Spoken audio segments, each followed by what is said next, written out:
Buenas tardes. Good afternoon, Madam President. You have said something that is very true. We have to have lunch. You said that the armies walk on stomachs. I'm very happy that you've given us the floor. President Morales and myself, we had asked for the floor early in the morning. We've spent several days here already. Obama came, spoke, and he went out through that little door over there. He went out through that little door over there. It's a camouflage door. I imagine logistics and security coordination for the presidency is involved in this. That is the emperor who comes in the middle of the night and in the darkness then, behind everyone's back, in an anti-democratic way, cooks up a document. Cooks up a document that we don't accept, and we will not accept. We will never accept it. And I am absolutely certain that because of the kind of dignity that we all defend, of course, the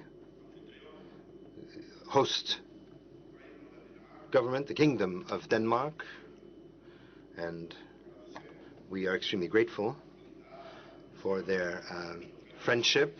I have a driver who's wonderful. His name is Thomas. And our friends who have provided security for us, the people at the reception in the hotel, the workers in the hotel. In the evening, we were meeting here in a place with thousands of movements who have been standing in the streets in the snow, holding placards, signs, movements that are fighting. They're fighting for social justice. Political parties as well. We had here in Copenhagen, we met with compatriots from Latin America, the Caribbean, and many countries. And we have been very pleased because of this. We, in spite of the fact that Evo is much younger than I am, we actually raced. We had a race, 100 meters. So I'm sure that the host government shares these opinions, these views. The overwhelming majority, those who do not, they leave from through that little door there. And that is how the Yankee empire is going to leave this world, through the back door in an undignified way. Now, we were very concerned because we realized, we learned that there was a meeting, a small group of countries, friends of the presidency, of the conference. We're not enemies, certainly. We're friends too, friends of everyone, but we were not invited to participate, certainly not. Nor were we even approached and asked, what is our view, what is our opinion? And we would like to state quite clearly that all countries are equal. And we, the presidents, heads of state, heads of government, we have the same level. We don't have first-run presidents and second-category presidents, nor do we have first-category people and second-category people. We're all equal here, and this is something that I really want to establish, and it should be very clear here. I think that it has been a move that lacked a lot of transparency, to say this in an eloquent way, to try to come up with a solution that, as President Lula said, only a miracle could save this. But we don't believe in miracles. And we have to base ourselves. I speak not only on behalf of Venezuela. I have been authorized to speak by the representatives here, representatives of the Bolivarian Alliance, the government and people of Bolivia, the government and people of Cuba, government and people of Ecuador, the government and people of Nicaragua, government and people of the Caribbean, Dominica, St. Vincent, Antigua and Barbuda, and Venezuela. It's not through that little door there where Obama left that a little piece of paper should secretly, it should say top secret on it, would be slipped under the door. And this is supposed to go to the world and be the solution. We reject this now because we don't know that document. There's a document that's been moving around, all sorts of versions and documents that have been going around. There's a real lack of transparency here, and this is something that we have to say. I am sure that no one will try to do anything fraudulent, because this would be fraudulent, I think, vis-à-vis the people of the world. If something should actually take root in the world, if something should be recovered or restored in the world, is confidence. And those who think that they are superior to our blacks, to us, the blacks, the Africans, the Indians, the indigenous people, people of the South, we're all equal. So we state this protest, this violation of the procedures of the United Nations. We were even afraid, in fact, that we might not be given the floor. We heard here by the Secretariat that they were not absolutely certain. They couldn't guarantee that we would be able to take the floor, and they were telling us this morning that we were only going to get a group of presidents, heads of state, very dignified people. They were on a list that somebody drew up. We don't know who actually drew up that list. So we're very grateful to the President for having given us the floor. To myself and President Morales, it would have been most regrettable if we had been told that we would not be able to speak in this meeting. It's unthinkable. It's completely unthinkable. The Kyoto Protocol, as Lula said, cannot be named something which is dead or extinguished. This is what the United States says. So Eva says an excellent thing. If Obama, Nobel Prize of War, has said here, of course, this is suffering. I still smell sulfur. I still smell sulfur in this world. The Nobel Prize for War has said that. He has said this, but he shouldn't leave from that little door here.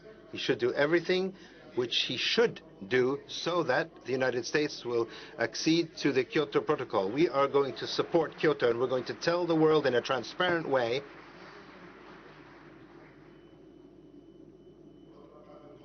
all of this. And we agree, I think all of us, that the carbon emission reductions by 2050 shouldn't be less than 80 or 90%. The majority agrees on this. We believe, Madam Chair, Madam President, that here in Copenhagen will not finish up here for the dignity of these people. We do not want to leave with a bitter feeling of frustration. We want to leave with the memory of a happy people we did not know.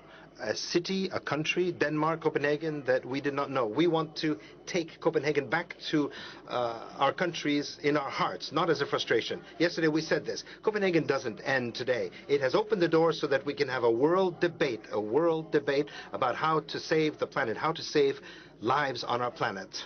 Copenhagen is not an end. It is a beginning for us to achieve the agreements that we must achieve. And as Evo said, to strike the balance of Mother Earth, the Pachamama. What did Obama say earlier? He said something that is actually ridiculous. Completely ridiculous. The United States, that has a machine that can print dollars, the United States, that I think put $700 billion to save the banks. People say on the street that if the climate were a bank, it would have been saved already. And now he comes to us and he says that he is going to give $10 billion per year, a figure which is laughable, which is ridiculous. This is sort of a joke, what the President of the United States has shared with us. It's a joke. The military expenditure of the United States, well, per year, $700 billion. If you just look at the half of the military expenditures, you'd have the United States. The United States is the great emitter, the great polluter. The Yankee Imperium is responsible for having threatened, for having killed, genocide as well. The people in this world, they are the ones who are guilty. They should take this on with dignity. We know that they will not do this. In fact, this government of the United States will not take this on. because it will only be it is only a continuation of the earlier government. Obama will remain as one of the greatest frustrations for many people because they believed in him. They believed in him in the United States and in other parts of the world. Everybody believed in Obama. But now we are seeing what he is doing. A great frustration. But what does this matter? The most important thing is that the people of the world and the governments that are dignified in the world, that the majority can agree and we can move forward with real solutions. We haven't come here to beg for alms. We have come in conditions of equality to contribute modest ideas, to come up with solution possibilities. Nobody should forget this. The fault lies with the guilt, and the fault lies with capitalists. We say this modestly from Venezuela. The only way to achieve balance of society is to save lives, to have greater life expectancies so that people can be brought into a situation where they're dignified is through socialism. This is a debate that is eminently political. It is moral. It is absolutely necessary. Capitalism is the way to the destruction of the planet. Madam President, we would like it to be quite clear that we are leaving. We cannot wait any longer. We are leaving.